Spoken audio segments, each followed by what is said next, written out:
नमस्ते दीदी भाई, देखिए हमारे यूट्यूब चैनल पर जा रहा है बहुत सुंदर सावन का गीत। पसंद आएगा तो लाइक शेयर करिए, घंटी में मिली घंटी जरूर दबाइए। बोला में देखिए आप लोग लाइक शेयर सब्सक्राइब करिए। जितने हमारे भाइयों बहनों देख रहे हैं ये वीडियो, हमारे सबके लिए रिक्वेस्ट कर रही हूँ कि सभी लोग लाइक शेयर सब्सक्राइब करिए। बोला में देखिए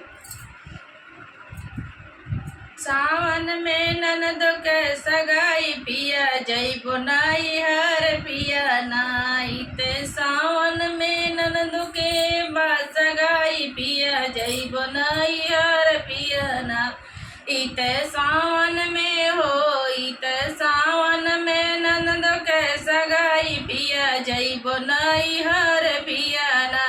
बैठ ससुर के बगल सासु से झगड़ा लगावे। बैठ ससुर के बगल सासु से झगड़ा लगावे। इनके झगड़ा से हो इनके झगड़ा से गईली बियाई पिया जइब हम नैहर पिया ना।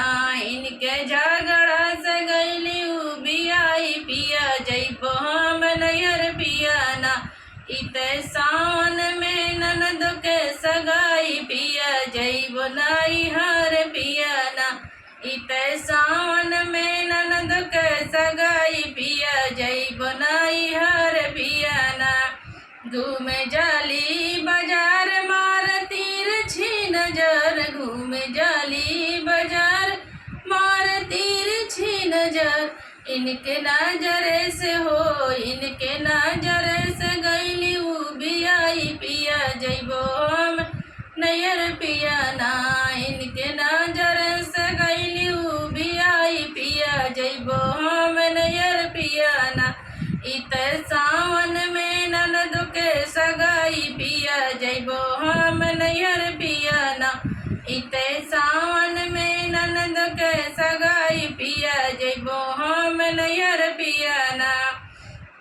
खेले जाली सखी संग कजरी मार तिरछी नजर। खेले जाली सखी संग कजरी मार तिरछी नजर। इनके नजर से हो इनके नजर से गईली बियाई पिया जइबो हम नैहर पिया ना। इते नजर से गईली बियाई पिया जइबो हम नैहर पिया ना।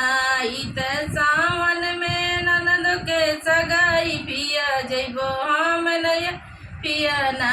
इते सावन में ननद के सगाई पिया जइबो हम नैहर पिया ना।